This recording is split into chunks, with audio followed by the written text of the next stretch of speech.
दोन्ही राष्ट्रवादी काँग्रेस एकत्र येणार का आणि शरद पवारांची राष्ट्रवादी एनडीए सोबत जाणार का या दोन प्रश्नांची सध्या गल्ली ते दिल्ली अशी चर्चा सुरू आहे। कारण सध्या दिल्लीत राष्ट्रवादी संदर्भातल्या घडामोडींना वेग आलाय। काल सुनील तटकरे आणि सुप्रिया सुळे यांनी अमित शहांची वेगवेगळी भेट घेतली। त्यानंतर आणखी एका भेटीची बातमी बाहेर आली, ती म्हणजे प्रफुल्ल पटेल आणि पार्थ पवारांनी शरद पवारांची भेट घेतली।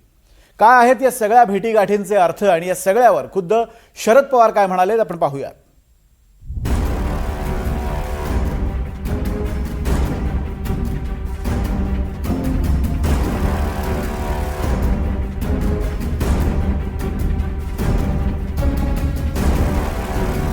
दृश्य क्रमांक 1 तारीख 22 जुलै शरद पवार मोदींच्या भेटीला। दृश्य क्रमांक 2 तारीख 27 जुलै सुनील तटकरे अमित शहांच्या भेटीला। दृश्य क्रमांक 3 तारीख 27 जुलै सुप्रिया सुळे अमित शहांच्या भेटीला। आणि या तीन दृश्यांच्या बरोबरच एक चौथी भेट ज्याचे दृश्य समोर आलेली नाही। मात्र त्या भेटीची तारीख आहे 23 जुलै आणि ती भेट होती पार्थ पवार, प्रफुल्ल पटेल आणि शरद पवार। ही चारही दृश्य पाहून महाराष्ट्रातला सर्वसामान्य माणूस काय निष्कर्ष काढतो, तर दोन राष्ट्रवादींच्या विलिनीकरणाच्या काहीतरी हालचाली मुंबई ते दिल्ली सुरू आहे।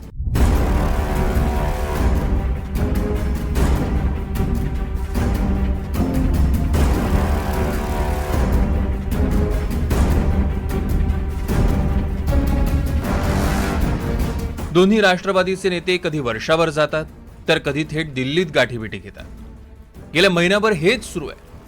मात्र या भेटींवर दोन्ही राष्ट्रवादींमधलं कुणीच थेट बोलायला तयार नाही।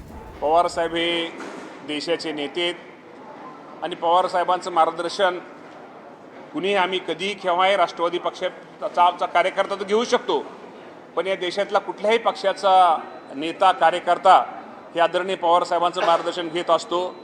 त्यामुळं पवार साहेबांना भेटणं, पवार साहेबांची भेट घेणं, पवार साहेबांचा आशीर्वाद घेणं यात मला कुठेही चुकीचं वाटत नाही। माझी भूमिका क्लिअर आहे। मी महाराष्ट्र धर्माबरोबर आहोत, मराठी माणसांबरोबर आहे, महाराष्ट्राच्या विकासाबरोबर आहे आणि काही झालं तरी विचाराचा मी पक्का असल्यामुळे एनडीए बरोबर मी कुठेही त्या ठिकाणी जाणार नाही, न माझ्या पक्षातले प्रमुख नेते त्या ठिकाणी जातील असं मला वाटतं। शरद पवार एनडीए सोबत जाणार असल्याची चर्चा आहे। तसं झालं तर महाराष्ट्रासह देशाचं राजकारणही पूर्णपणे बदलेल। मात्र पवार एनडीए बरोबर जाणार नाहीत असा ठाकरे गटाला ठाम विश्वास आहे। बघा, शरद पवार, माननीय शरद पवार आणि सुप्रियाताई सुळे हे ज्या पक्षाचं नेतृत्व करतायत, राष्ट्रवादी काँग्रेस पक्ष, ओरिजिनल, डुप्लिकेट नाही, म्हणजे अजित पवारांचा राष्ट्रवादी काँग्रेस नाही, हा पक्ष मी खात्रीने सांगतो कधीही जातीयवादी आणि राष्ट्रविघातक अशा पक्षाबरोबर जाणार नाही।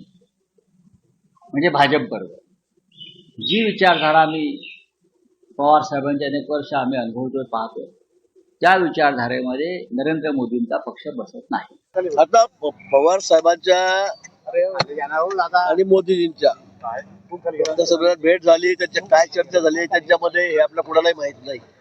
आता या सगळ्या वावड्या आहेत किंवा काय वस्तुस्थिती असेल पण ते आता आपण सांगू शकत नाही, मी सांगू शकत नाही, पण अतिशय वरिष्ठ पातळीवर डायरेक्ट मोदी साहेबांनाच ते भेटलेले आहेत परवा। त्यामुळे आज मला सांगता येणार नाही की ते काय बोलले, काय चाललेलं आहे, जेव्हा समोर येईल त्यावेळेस ते आपल्याला कळेल। कोण काय म्हणतंय यापेक्षा दृश्य जास्त बोलकी असतात असं म्हणतात। शरद पवार मोदींना का भेटले, तर त्यासाठी पवारांनी कारण सांगितलं शेतकरी आणि विद्यार्थी आंदोलनाचं। सुप्रिया सुळे अमित शहांना का भेटल्या, तर 10 ऑगस्टला रेवती आणि सारंगच्या लग्नाचं दिल्लीत रिसेप्शन आहे, त्याच्या निमंत्रणासाठी भेटण्यात आल्याचं सांगण्यात आलं। सुनील तटकरे अमित शहांना का भेटले, तर त्याचं कारण गुलदस्त्यातच आहे। प्रफुल्ल पटेल आणि पार्थ पवार शरद पवारांना का भेटले, तर त्याचं कारण प्रफुल्ल पटेलांनी काय सांगितलंय बघा। शरद पवारांना मी आणि पार्थ एकत्र भेटलो। संसदेचं कामकाज संपल्यानंतर अनौपचारिक भेट झाली। शरद पवारांसोबत गप्पा गोष्टीही झाल्या, अशी माहिती प्रफुल्ल पटेलांनी एनडीटीव्हीला दिली। आता एकाच वेळी दोन्ही राष्ट्रवादींमधले नेते एकमेकांच्या आणि विशेषतः भाजपच्या नेत्यांच्या भेटी घेत आहेत. या सगळ्या भेटी अचानक आणि अनौपचारिक गप्पांसाठी झालेल्या नाहीत आणि दाखवायचं एक आणि करायचं वेगळंच. पवारांचे हे राजकीय डाव आतापर्यंत महाराष्ट्रानं बऱ्याच वेळा पाहिले. आता या सगळ्या भेटींवर खुद्द शरद पवार काय म्हणतायत बघा. दिल्लीहून बारामतीत आलेल्या पवारांना प्रश्न विचारण्यात आला. दोन्ही राष्ट्रवादी एकत्र येण्यासंदर्भात पुन्हा एकदा चर्चा घडू लागल्या. त्या संदर्भात काय तर शरद पवारांनी हात हलवला आणि 2 वेळा म्हणाले त्याचा काही संबंध नाही. खरं तर दोन्ही राष्ट्रवादी एकत्र येण्यासंदर्भात पुन्हा एकदा चर्चा घडू लागलेल्या आहेत. त्या संदर्भात काय? खरं तर दोन्ही राष्ट्रवादी एकत्र येण्यासंदर्भात पुन्हा एकदा चर्चा घडू लागलेल्या आहेत. त्या संदर्भात काय?